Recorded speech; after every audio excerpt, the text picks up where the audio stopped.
People. Okay. This new title and secret operations. Okay. Now the main title for this subtitle, that was the subtitle. The main title would be Advanced Tactical Solitude. Starving the enemy's drama. Every argument, rumor, or attack needs your attention to stay alive. When you drop into total solitude and refuse to answer, you cut off the oxygen to the enemy's fire. Okay, Proverbs 26:20 says, where no wood is, there the fire go out. Okay, so there is no talebearer, the strife also cease.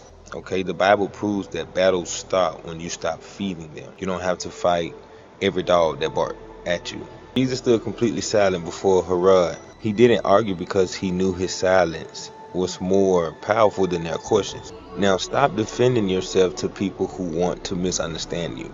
Go ghost, cut the fuel, and let their drama die out from lack of attention. Law 2. The law of the closed border. This is guarding your assets. In warfare, an open border is a dangerous border. Solitude is about shutting down assets so that bad information cannot link into your mind, and your plans cannot leak out into the public. Micah 7 verse 5 says, trust ye not in a friend, put ye not confidence in a guide. Keep doors of thy mouth from her that lieth in thy bosom. This scripture warns us to be highly careful with our speech, even around people close to us. Rightly dividing this means that we aren't just being mean and hateful. We are practicing divine security. If you tell your secrets to the wrong person, you hand them the keys to your city. Take this home with you. Hear me. Lock your borders. Not everyone who smiles at you has the clearance level to know what God is building in your life. Law number 3. Changing your identity in the dark. The rebrand. The enemy tracks you based on who you used to be. Solitude is the dark room where you strip off your old labels. You change your name and you become unrecognizable to the past. Genesis 32:24 through 28. It says, and Jacob was left alone, and he says, thy name shall be called no more Jacob but Israel. Jacob spent his entire life running and tricking people, but his real shift only happened when he was left completely alone by the river. God broke his hip, dislocated it, and changed his name. When his brother Esau found him later, Jacob was an entirely different man. Hear this though and take this away. You cannot step into your future holding into your old identity. Let God break your old habits in secret so that you can step out as a king. Law number 4. The internal audit. It is easy to watch your enemies, but dangerous to ignore your own flaws. Solitude is where you turn the spotlight around on yourself to fix your weak spots before the next war starts. 1 Corinthians 11 verse 31. For if we would judge ourselves, we should not be judged. Paul explains that checking our own hearts prevents us from being corrected by outside forces. Solitude isn't about just pointing out the fake friends. It's about looking in the mirror. If you don't find your own flaws in private, the enemy will exploit them in public. Remember this always. Use your quiet time to check your own character. Fix your temper, fix your pride, and tighten your armor before you head back to the front lines. Law number 5. Building the hidden stash. This is secret logistics. A soldier cannot fight an act of war on an empty stomach. Solitude is the warehouse where you store up word, wisdom, and assets so that you never run out of juice mid-battle. Genesis 41:48. And he gathered up all the food of the 7 years and laid up the food in the cities. Joseph didn't wait for the famine to hit before he started collecting the food. He spent 7 quiet years building giant storehouses. Public success requires years of hidden preparation.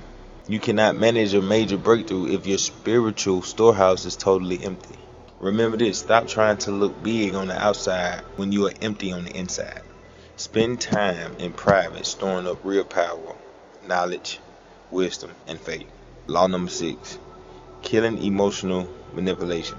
The enemy loves to use guilt trips, sweet talk, flattery, just to pull you off your post. Solitude breaks those fake emotional ties and makes you completely blind to human manipulation. Galatians 1 verse 10. For do I now persuade men or God? Or do I seek to please men?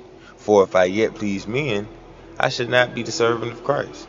Paul made it clear that you cannot serve God while keep trying to make everybody else happy. Solitude forces you to get your validation from the Creator alone.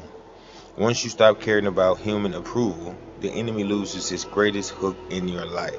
When you get your orders straight from God in the quiet, no one can talk you out of your destiny with either a compliment or a threat. I'm gonna call this law number 7, secret scouting. Never run blind into a situation. Use the watchtower of solitude to map out the entire landscape. Look at the enemy's positions. Plan your moves with absolute precision. Joshua 2:1. And Joshua the son of Nun sent out of Shittim 2 men to spy secretly, saying, "Go view the land." Joshua didn't just rush to the city of Jericho. He sent scouts in total secrecy to check out the land first. This shows that God values smart strategy over emotional choices.